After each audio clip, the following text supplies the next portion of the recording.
agency in Quezon City. Now, nandito ako sa Farmers Cubao kasi namiss kong tumambay dito. Namiss kong gumala dito. Kasi dito, before, siguro nung mga college years ko, dito ako nagsha-shopping. Hindi pa uso nun yung mga Shopee, Lazada. So, dito ako bumibili ng mga damit. Ganyan, kasi mura lang talaga. Gagala muna ako dito. Then, maya-maya, probably pupunta ako sa POEA just para lang malaman ko kung saan yung POEA. Kasi meron akong appointment doon. So, gala-gala muna ako. Ito, medyo haggard na kasi nagko-commute lang ako. Pero okay lang. At least marami akong na-accomplish and nakakamiss dito sa Cubao. Kasi ang tagal ko hindi nakapunta dito. Lalo nag-pandemic pa. So, balikan ko kayo, guys.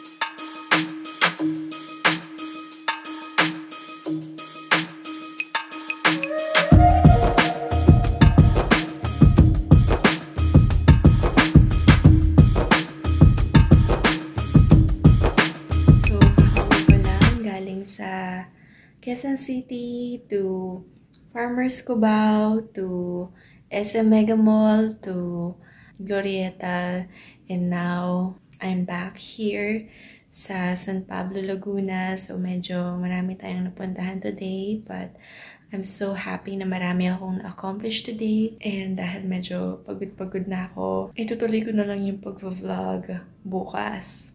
Good morning! So, this is the next day ng vlog. I had a really good sleep last night kasi kahapon super pagod na pagod ako. Ang dami kong pinuntahan.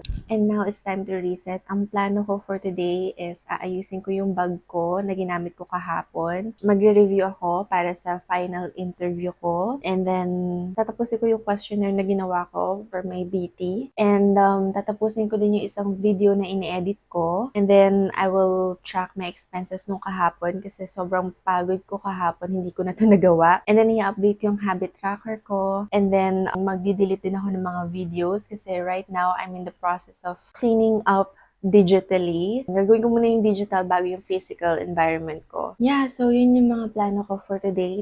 Today is a Saturday pala. Yeah, so medyo marami akong nasa to-do list ko ngayon. Pero yung iba dito is madali lang siyang gawin. Kapag nagsusulat kasi ako ng to-do list ko, I just write down everything that's on my mind. Hindi ko iniisip kung kaya ko ba siyang tapusin today, ganon. Just to clear out my mind. And then, pinapriority ko yung mga gagawin ko for the day. And then, if ever man na hindi ko matapos lahat, at least yung top priorities ko for that day is magawa ko, okay na sa akin yun. Gagawin ko na lang sa ibang araw yung mga hindi ko natapos. Kasi that's life. Sometimes yung pinaplano mo, hindi mo pala siya kayang tapusin within that day. Minsan, merong mga unforeseen circumstance na nangyayari. And it should be okay. Kailangan mo mag-adjust talaga sa buhay. So, sisimulan ko na yung pag-aayos ng bag ko. Also, ginagawa nyo rin ba to? Every time na may bago akong shoes na close siya, bago ko siya isuot sa araw na lalakad na ako, nagagamitin ko na siya, sinusuot ko muna siya around the house para lang masanay yung paa ko. Kasi I know na magiging masakit yung paa ko once na ginamit ko siya sa labas. So, I don't know if you also do that thing, pero just let me know in the comments below.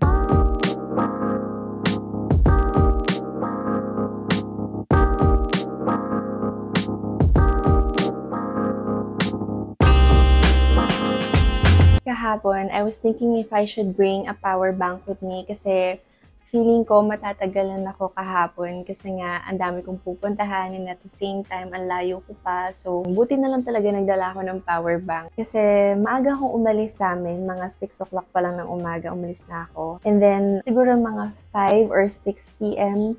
medyo palowbat na yung cellphone ko, kaya nagdala na ako nito. And buti na lang nagdala ako nito kasi dumating ako mga 8 or 9 na. So I don't know if I can survive yung buong biyahe na hindi ako nakakapag-cellphone. This is extremely important when you're on the go and wala kang mahanap na outlet. So ayan, sobrang useful nito.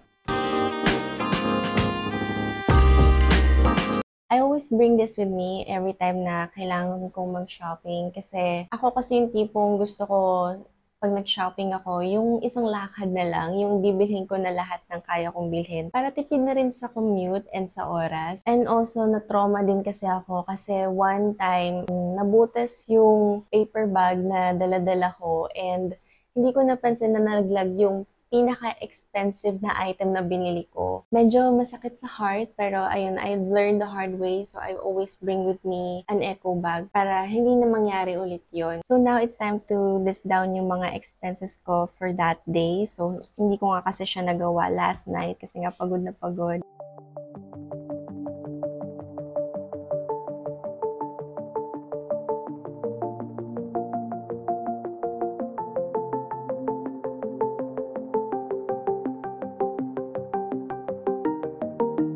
So now, mag-mini haul muna tayo and to be honest, yung mga pinamili ko kahapon is something na talagang necessity talaga, something na magagamit ko talaga. So, some of you may find this boring pero gusto ko pa rin siyang i-share. So, number one na binili ko sa Mega Mall is this one. This is a Papemel Roti planner. So, actually, bumibili talaga ako ng mga planner sa Papemel Roti kasi super simple lang siya and super cute. 29 pesos lang to. Next na pinamili ko sa Landmark naman to is this mirror. I forgot yung price.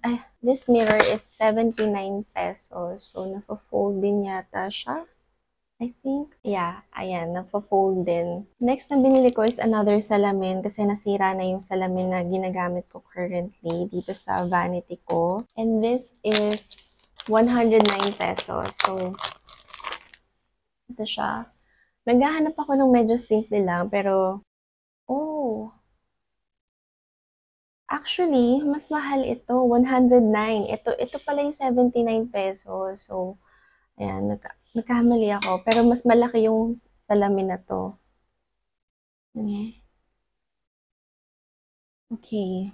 Next is, bumili ako ng earphones na ginamit ko na nung pauwi ako kasi it's kind of irritating kapag yung earphones mo is isa na lang yung gumagana. Mas gusto ko pa rin talaga yung, iba talaga yung feeling kapag both gumagana. So, bumili na ako ng bago. So, this is Sony, ano bang model to? Sony, saan makikita yung model? Basta Sony siya. Ito yung box and dati siyang 999, binili ko ng 899. So, sobrang sulit nito sa akin kasi mahilig ako sa music talaga. Like, everyday, I listen to music. I'm so happy na meron na akong bagong earphones. So, next is, bumili ako ng dalawang tinted lip balm. And actually, magkaiba yung price nito. So, yung isa, na-try ko na to, it's Cherry, 99.75 pesos. And yung isa naman is Pink Orchid, and 119 pesos. I'm not sure bakit mas mahal to. Pero gusto ko kasi itry itong isa. So, that's why binili ko siya. Okay, so the next one na binili ko is sa Farmers. Sobrang nakakatuwa sa Farmers ko kasi ang mura ng mga binibenta nila doon. And I really needed a new t-shirt talaga. T-shirt or blouse. So, bumili ako nitong super simpleng red na blouse and itong lavender na t-shirt. And both is 180 pesos. Next is bumili ako ng white na polo. Dalawa yung binili ko, tsaka isang slack. Before kasi naghahanap ako sa Maynila kung saan pwedeng bumili ng white na polo. Kaso, it's always in another color. So, nung nakakita ko sa Farmers Cubao ng white na ang daming selection doon tapos mas mura pa, bumili na ako ng dalawa. And bumili rin ako ng isa pang slack kasi yung mga slacks ko ngayon is halos hindi na ako makahinga kasi nga medyo chubby ako. I think that's it. I feel so accomplished kahapon. So now, ayusin natin yung mga pinamili ko. Yung receipt ng earphones, wag mo munang itapon kasi baka kakailanganin mo kasi may warranty pa yung earphones. Pero the rest, pwede ko na itapon yan. Yung mga tags, tinatanggal ko agad kasi para magamit ko na rin agad. Nalaman ko kasi na merong ibang tao na hindi sila nagtatanggal ng tags tapos nilalagay na agad sa closet.